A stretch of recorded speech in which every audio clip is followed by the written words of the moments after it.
Isidore Mercier had been apprenticed to gears and springs since boyhood, yet even his steadiest customers admitted there was something odd about him, long before the strange clock appeared in his display window. He worked behind smoked glass panes, lit by a single gas lamp that wavered in the drafts of a narrow Paris back alley. Patrons slipped through a beaded curtain, surrendered their pocket watches, and departed with timepieces so precise they seemed to breathe. What they did not see was the notebook under the workbench, its margins black with calculations about hearts, the rhythm of blood, the resonance of secrets, the mathematics of shame. He first conceived the new mechanism one sleepless summer night, when thunder rolled like artillery beyond the roof slates and the smell of ozone drifted over the Seine. Isidore had recently repaired a metronome for a conservatory pianist who complained that its clicking interfered with his pulse. The comment lodged in the watchmaker's mind like a burr. If sound could mingle with heartbeat, why not build a clock that lived on it? Why rely on coiled mainsprings or falling weights when the human chest offered an inexhaustible pendulum? In the damp pre-dawn, he sketched a chassis of blackened brass, slim as a prayer book, its plates engraved with labyrinthine passages that funneled vibration.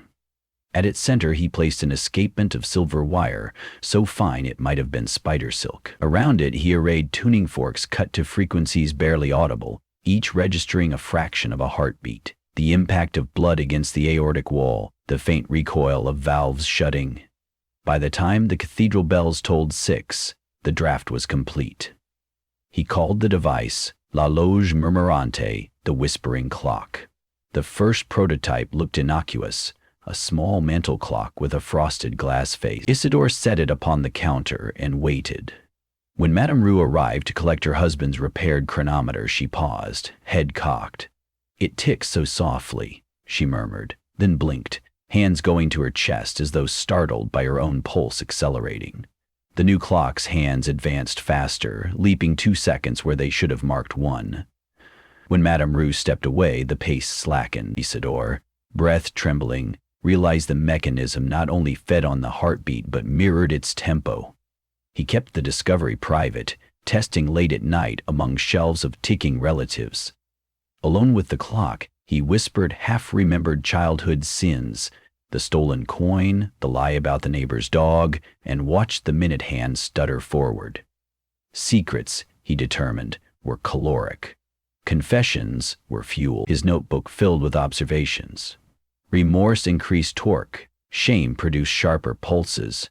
But pride, unless shame tinged it, was nutritively inert. Within a month, rumors of the miraculous device seeped through Montmartre. A wine merchant swore the mantelpiece timekeeper hastened whenever his wife questioned him about an unknown perfume lingering on his collar. A student claimed the clock slowed to an elegant crawl during an honest love letter, but raced when he forged his father's signature on an exam excuse. Isidore pretended indifference, polishing monocles while eavesdropping. Each anecdote reinforced his hypothesis. The clock was a barometer of concealed truth.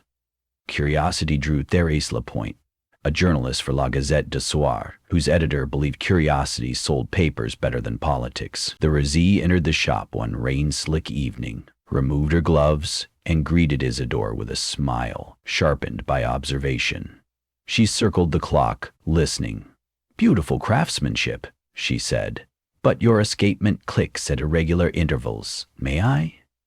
Without awaiting permission, she placed her ear to the case. A faint rustling, almost like breath, met her. She straightened, eyes narrowing. "It accelerates when I think of my editor." Krista's heart jolted, and the clock jumped with it. "The mechanism is sensitive," he offered, "to ambient vibrations." "Or to lies," Thérèse suggested. "I'd like to write a column, human interest." He refused, politely. Publicity would attract science committees, patent clerks, ecclesiastical busybodies, yet the more he tried to discourage her, the more determined she became. She visited daily, sometimes purchasing a bauble to justify lingering. Each time, the whispering clock grew eager, hands twitching as though sniffing prey. Thérèse kept her expression neutral, but Isidore sensed unspoken turmoil in her. Lines around her mouth tightened when distant church bells rang. Her breathing shortened at random phrases: childhood, father, convent.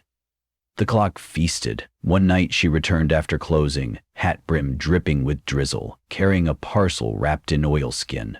A parcel with multiple pages, and a fill with rubies that looked like oysters. "I brought you a gift," she said. Voice nodded. Inside lay a small accordion notebook, pages dense with court transcripts, official signatures, and the wax seal of the Ministry of War. "Proof," she whispered. "The government is misreporting casualty numbers from the frontier. They want the public docile. I intend to print every name they suppressed." Isidore stared, pulse thrumming against his ribs. The clock, half covered by a velvet cloth, rattled like a captive creature. "Why involve me?" "Because your invention can demonstrate truth without documents. Place it near a minister. Ask him the simplest question. The clock will betray the lie." He hesitated. A tool capable of exposing deceit could upend regimes, ruin reputations, and destroy the desperate privacy within which most souls survived. "It feeds on secrets," he admitted at last. "I don't fully control it." "That is precisely why it terrifies me," Therides breathed, "and why we must use it before someone else does." They argued until dawn, conclusion deferred. She left the dossier in his care, promising to return in 2 days. Alone, Isidore watched the first vermilion streaks wash the rooftops.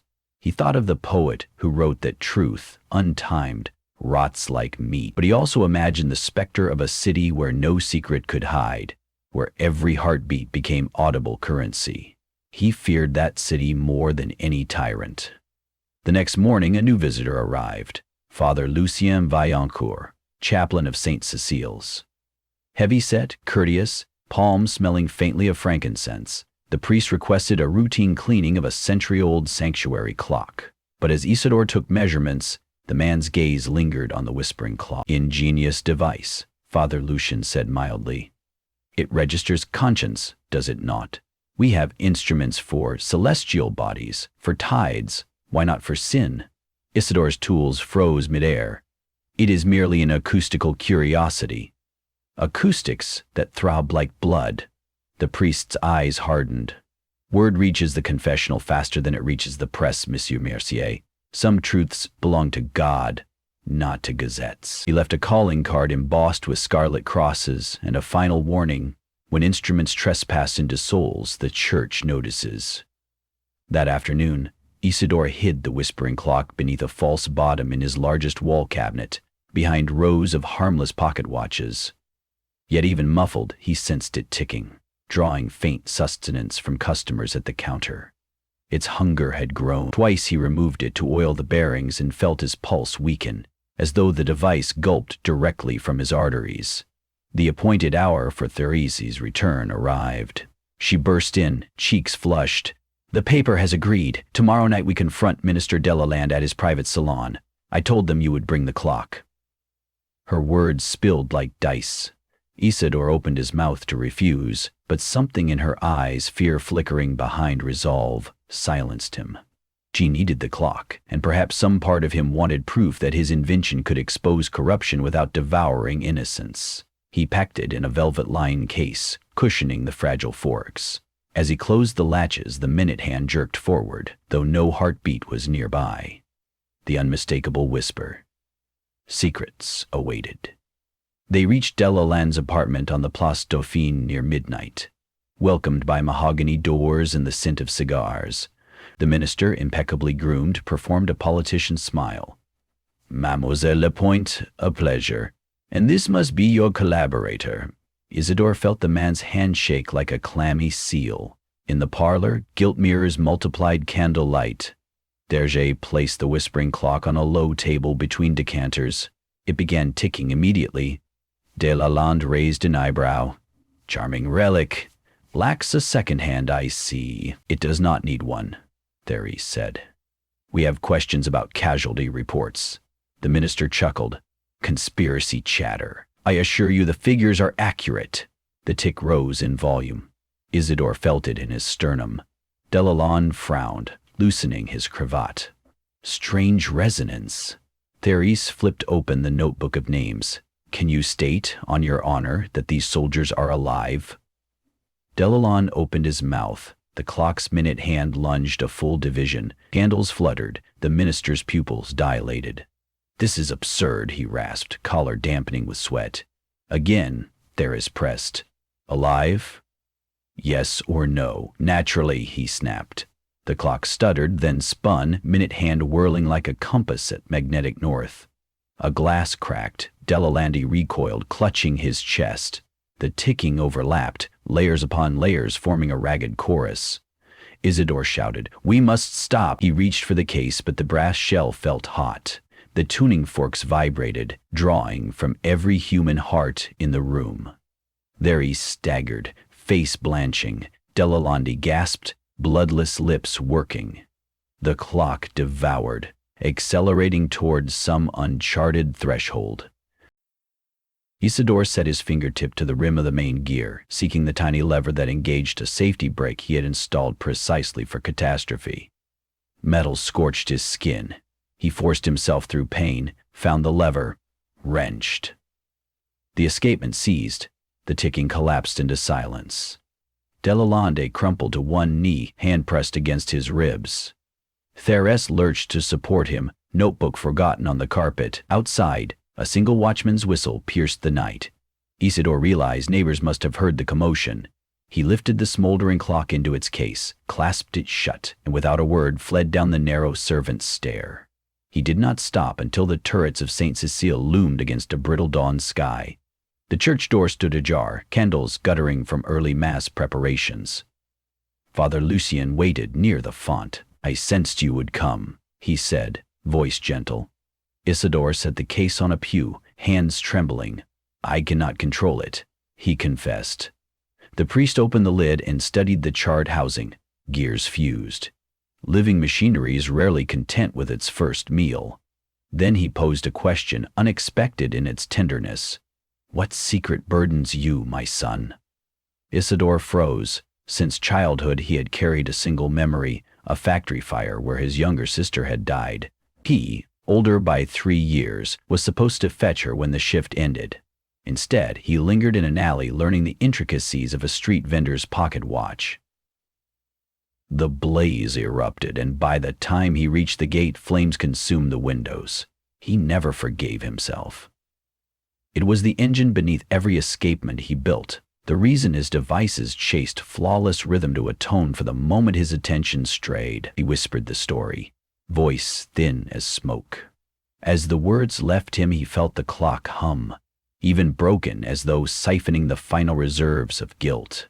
When he finished, silence settled. The priest made the sign of the cross, but Isidore saw something else in those eyes. Recognition of leverage.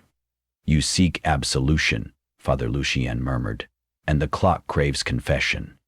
Perhaps the two yearnings can serve the same master, one who guides souls gently to truth." Isidore recoiled. He understood. The church desired the mechanism, a sacrament of surveillance masquerading as penance. Any sinner whose heart waved like a white flag would be exposed. "No," he said, "secrets are not currency for institutions." He snatched the case, ignoring the priest's protest. Outside, sunlight skimmed rooftops. He hurried through labyrinthine lanes until reaching the Pont Neuf. Horse-fed pigeons, oblivious to the man holding a scorched box as if it contained plague. Heart pounding, Isidore loosened the latches. Beneath the cracked glass, the hands lay motionless, yet he sensed dormant hunger. He thought of Theris, of Delalande, of the world tilting toward revelation and ruin. He could hurl the clock into the Seine, but water would slow, not kill, its appetite. Metal tarnishes, secrets rust slower. Instead, he carried the device to his workshop. Within hours, he dismantled it, screw by screw. Each piece he sprinkled with acid that chewed through brass and silver alike. The tuning forks he bent out of tune, twisting until they snapped. The escapement he pulverized beneath a hammer. Yet even as shards scattered, faint phantom ticking persisted in his ears. Night deepened. Isidore slumped amid the debris. Then the shop door creaked. Theris entered, arm in sling, bruises shadowing her eyes. Delalande survived, she said. He claims we attacked him with black magic. The Gazette wants the story buried. Her gaze fell on the ruined mechanism. You destroyed it? Yes, she closed her eyes. Good. Relief and something like mourning mingled on her face. But the truth about the casualties still matters, he finished. He rose, fetched the ministerial dossier. We expose them with documents, testimonies, photographs, not with a monster. Theres accepted the folder, fingers brushing his. Will you help? Timepieces I can build, he said. Clocks that keep men honest, not enslaved. I'll craft duplicates of the army's forged ledgers with dates adjusted, inks analyzed. The inconsistencies will damn them. Her smile, wan but determined, reminded him of his sister's prior to the factory fire, a memory no clock would ever erase. He swallowed. There is another thing, he added, retrieving a small vial that contained what looked like iron filings. All that remains of l'horloge murmurante. Scatter them in several waterways. Let them dissipate. Theres pocketed the vial. I will. Days passed in fevered preparation. While Theres compiled testimonies, Isidore designed diagrams demonstrating discrepancies in supply shipments correlated with troop movements. Their article, when finally typeset, filled 4 pages. The Gazette's presses shuddered through the night. Bundles of ink-wet truth rolled onto carts before dawn. At first, authorities confiscated copies. Police raided the Gazette's offices. But suppressed rumors breed like spores. By week's end, pamphlets quoting the exposé plastered walls. Mothers demanded letters from sons at the front. Parliament convened emergency inquiries. Minister Delaland resigned, citing health complications. An armistice, once unthinkable, edged into conversation. Isidore followed events from his dim shop, riveting mundane watches for customers who now spoke openly of distrust in official bulletins. Occasionally someone mentioned the legendary device rumored to sense lies. He shrugged, letting myth drift like dust. One evening Father Lucien returned, not investments but plain traveler's coat. He inspected the shelves, selecting a modest pocket watch. At the counter he said, I hear your clock was lost. Broken, Isidore corrected. Pity. Such instruments could be useful. The priest's gaze weighed him. Remember, conscience cannot be destroyed like metal. I know, Isidore answered quietly. That is why it must reside within, not on a shelf. After the priest departed, Isidore fetched a new brass plate he had been engraving. No secret grooves, no parasitic forks, only the simple inscription of Matthew's Gospel. Let your yes be yes and your no be no. He fitted it into the back of a travel clock slated for Theres, a token for her journey to the front lines where she intended to verify the ceasefire. The ticket produced was ordinary but steady and fearless. The night he finished, he extinguished lamps and listened. The workshop was silent save for ordinary wheels, each powered by humble mainsprings, each answerable to winding hands.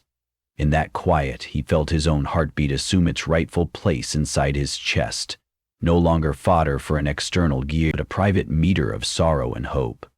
And though secrets still breathed in the city beyond, he understood at last that time itself was not the enemy. Rather, it was the confidant, patient and incorruptible, waiting for every hidden thing to surface in its season. What mattered was how one used the hours granted, and whether, when the final tick arrived, the story one left behind needed no clandestine engine to keep it honest.